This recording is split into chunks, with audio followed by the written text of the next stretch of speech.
RTS Info, Sandra Viscardi. Noël en ville plutôt qu'en ligne. Une trentaine de villes romandes ont signé la pétition lancée par Lausanne pour nous inciter à ne pas acheter nos cadeaux de Noël en ligne, mais privilégier le commerce local pour le soutenir.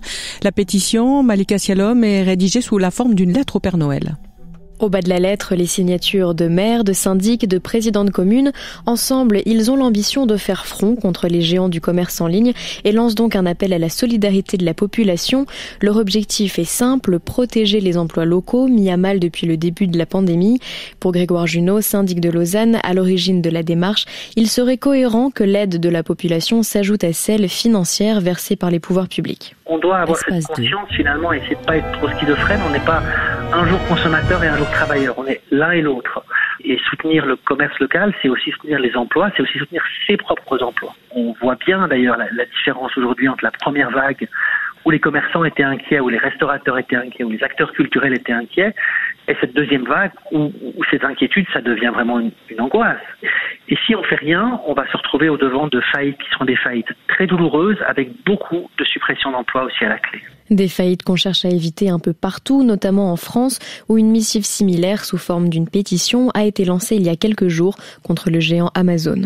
Et la ville de Genève a prévu une aide au paiement des loyers commerciaux et la mise en place d'un système de bons d'achat vendus à la population avec 20% de rabais pour soutenir le commerce local lorsqu'il aura rouvert. La France, elle, pourrait repousser d'une semaine le Black Friday pour soutenir le commerce local, éviter en fait que seules les plateformes en ligne fassent de bonnes affaires alors que les petits commerces sont fermés. Cette grande braderie prévue dans une semaine pourrait être renvoyée au 4 décembre. Alors que la deuxième vague de la pandémie n'est pas encore retombée, l'hôpital fribourgeois est déjà en train de s'organiser pour faire face à la troisième. Une troisième vague qui ferait suite aux fêtes de fin d'année, comme s'en inquiète Roland von Lanten, directeur médical de l'hôpital fribourgeois. Si on a beaucoup de fêtes de famille avec beaucoup d'infections, on va avoir une troisième vague début janvier. Et puis, oui, il y a des inquiétudes là-dessus. Vous êtes déjà en train de planifier, d'organiser cette potentielle troisième vague? On est en train de réfléchir et puis aussi déjà en train de planifier ce qu'on va faire si on a tout de suite après cette deuxième vague une troisième vague. Parce qu'en ce moment, on arrive à traiter tous les patients qui viennent chez nous avec le Covid parce qu'on a arrêté quelques prestations pour d'autres patients. Mais si ça dure quelques mois, il faut trouver d'autres solutions. Et ce, d'autant plus que la pression sur le personnel hospitalier est très forte actuellement. Oui, c'est vrai. Et puis l'inquiétude, c'est que si cette pression continue comme ça pour quelques semaines ou quelques mois, ça va nous poser des problèmes. Ronald von Lanten avec Maurice Doukas. Virginia Marcus se réserve le droit de recourir au tribunal cantonal vaudois.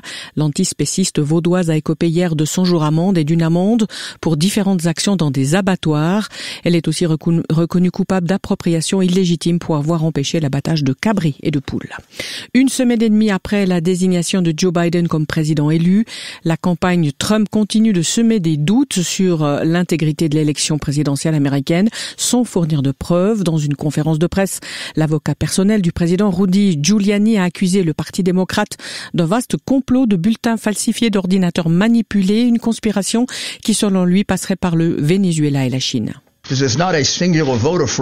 ne s'agit pas de fraude électorale dans un seul État. Le schéma se répète dans plusieurs États. Mais je ne peux pas vous fournir tous les témoignages écrits que j'ai. Il y en a facilement une centaine. Mais je ne peux pas vous les montrer. Ces gens-là ne veulent pas être harcelés, ils ne veulent pas voir leur vie détruite par les voyous démocrates. Je pense que la seule conclusion logique, c'est une conspiration orchestrée par le Parti démocrate et par son candidat Joe Biden. Si j'étais toujours procureur, beaucoup de gens seraient en état d'arrestation. Des ténors démocrates accusent Giuliani de vouloir miner la démocratie américaine. Les responsables des élections et l'ancien responsable de la sécurité informatique licencié par Trump cette semaine ont conclu qu'il n'y a aucune preuve de manipulation des résultats. Le Grand Théâtre de Genève est un grand paquebot dont la gouvernance peut être améliorée, dixit la Cour des comptes de Genève. Il faut dire que plusieurs acteurs sont concernés, le canton, la ville de Genève ainsi que la fondation du Grand Théâtre et sa direction. François Pécher, le président de cette cour, propose certains axes d'amélioration.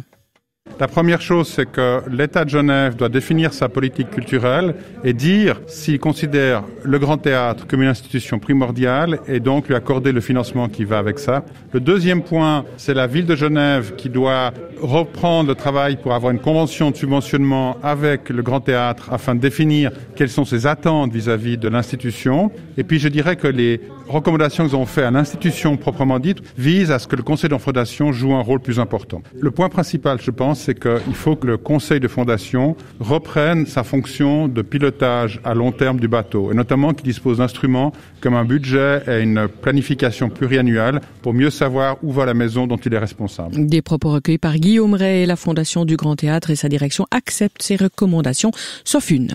Tennis pour la 6e fois, Rafael Nadal disputera les demi-finales du Masters. L'Espagnol qualifié grâce à une victoire sur le Grec Stefanos Tsitsipas. Il affrontera le Russe Daniil Medvedev demain. Peut-être l'occasion pour le Mallorquin d'accrocher à son palmarès un titre qui lui manque toujours. Nuages et averses encore ce matin, surtout dans les Préalpes avec de la neige des 900 mètres. Des éclaircies à partir de l'ouest lémanique et en Valais, prélude à un après-midi au sec et au soleil, sauf dans les Préalpes où les nuages entreront en résistance. 9 degrés au plus avec de la bise. Pour le week-end, stratus sur le plateau, soleil ailleurs. Espace 2.